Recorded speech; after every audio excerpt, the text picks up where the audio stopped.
ambitious at best and disastrous at worst. I think that we should not be doing that at all because we just don't have enough information. I think Anthony Fauci, I think the CDC, World Health Organization, everyone has said we shouldn't be doing that now, and he is deciding that he wants to do it.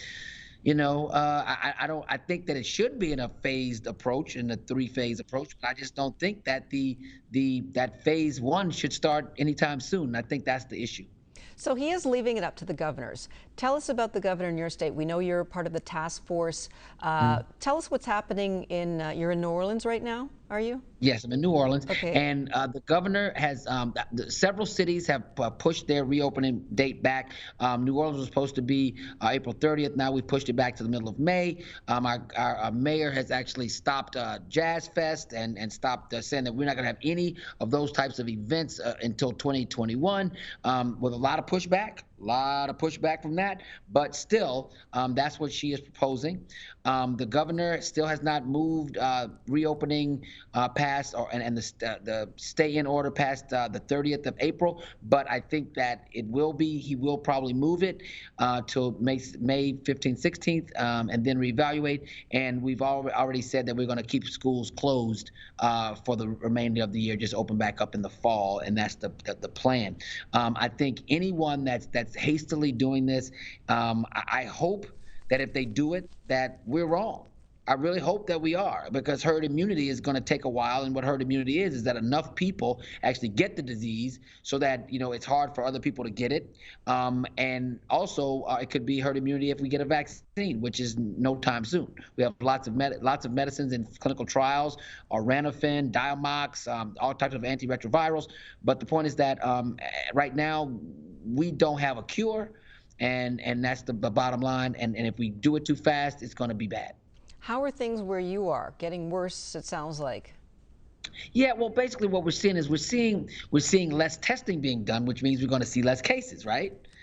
Remember, we always talk about positive cases are only coming from positive tests. And if you don't do any tests, you don't have any positive cases. So that's a whole other issue. But we are seeing the deaths continue to rise, which we expect. And it's all, there's some younger people, but most, by and large, is people that are over the age of 65 with illnesses. And just remember that when you have these pre-existing illnesses, it doesn't mean that you're more prone to get coronavirus. It means that you're more prone to get a bad outcome from coronavirus, because everybody has the same chance of contracting coronavirus, just that if you have a pre-existing illness, then the odds of you dying or having a bad morbidity are very high. Are African Americans finally getting the message? It's a hard thing. Black people, we've been through a lot, and so we are pretty weary, and so when the Surgeon General came out and said, to quit doing this and quit doing that, it fell on deaf ears, because you have to be empathetic with people at first before you tell them what to do. So, people that have been trying to be on the road to wellness for many years, and then every time a roadblock is put in there for their health, meaning it would be inadvertent or very strategically placed in their way by the powers that be, you get tired of it. And so we're just a lot of us are just tired, like, whatever, we're just going to do what we need to do. But what I implore, I ask every African-American person, please, we have to stick together now. We have to stick together. And so, I'm not making this a bootstrap moment for you, but what I am saying is that I'm going to pull you up by your bootstraps if you listen to me. And right now, we have to stick together, because we have to pull each other over the hurdles. We can't just stop the race, because if we stop the race, we stop the race. You know what I mean? Pull each other up how? What do you mean? Meaning Meaning the messaging. So if I tell you I need you to choose to not drink soda and I need you to drink more water, that's hard for some people to do. But you are descendants from kings and queens. You can do anything if you put your mind to it and you get inspired to do it. Meaning that you know that you should not drink soda and that you should drink water, but you do it because you feel hopeless. But I'm trying to give you hope, to tell you if we do this right, then you will survive. And that's the best thing I can do, because you feel my empathy to tell you, like, look, I know that you've been through it. I know you've been through it, but we can't give up.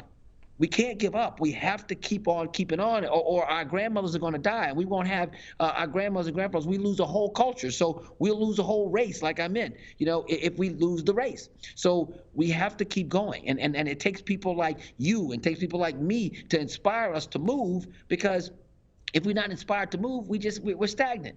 And we can't be stagnant anymore. And like Anthony Fauci came out and said, this is shining a light on all the disparities. Well, I disagree, because the light has been shining for a long time. We have agencies that spend hundreds of millions of dollars every year to address these disparities, but Anthony Fauci is not going to be the man that's going to be able to go in the hood and tell people what to do.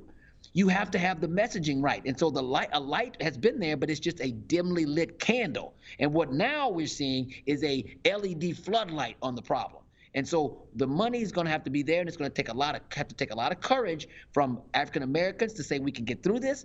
But it's also going to have to take a lot of courage on behalf of our legislators, white and black, to do things that are not very popular to make these disparities go away.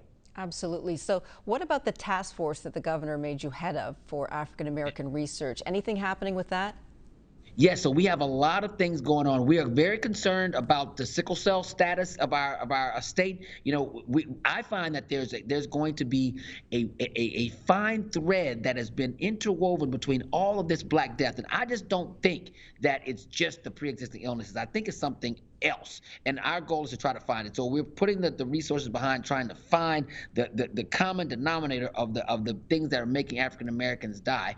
And so also there are lots of clinical trials going on. Some of them are actually using hydroxychloroquine, azithromycin.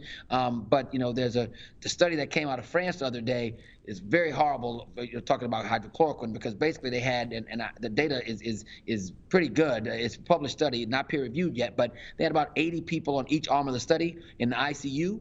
And so the people that were in the ICU that got hydroxychloroquine didn't do any better than the people that were in the ICU that didn't get it. So it basically meant that hydroxychloroquine was basically ineffective, because both arms had the same outcome, and half the people got it, half the people didn't. And furthermore, the people that got it actually got the cardiotoxic side effects, so they actually did worse than the people that didn't get it. You see what I mean? So that is not good. That's not good. So we're still looking for the answer. We still don't have it, which means we have to adhere by these strict social distancing and all these other restrictions. That's it. There's no way around it. And we know that the virus, we thought that it was shedding for about 14 days, but now we know that there's studies to show that the virus is shedding for about maybe 25 to 30 days. So that means that when you get the disease and you're cured, well, not cured, but you get the disease and it has resolved, that you still need to wear a mask. And that's why you notice all of a sudden we were telling everybody, don't worry about wearing a mask. And then all of a sudden it said, everybody wear a mask. The reason why is because we told people that you didn't have to do that, because after 14 days, we thought we weren't shedding. But now we are shedding. So now that you are feeling good and you go back out in society, you need to wear a mask, because you still may be shedding that virus, even though you feel great. My goodness. Wow. Well, that's something else. Well, thank you for bringing us the latest. A lot going on as usual. We thank you for your service. We thank you for everything you're doing for BNC, and we will keep following up with you. All right. Thank you. We're fighting the good fight. We got to hold on, though. We're right there. We're right there. Hold on. We're in it with you. All right. Okay. Good night. Thanks, Dr. Hebert. Stay with us. Much more BNC Prime News coming up.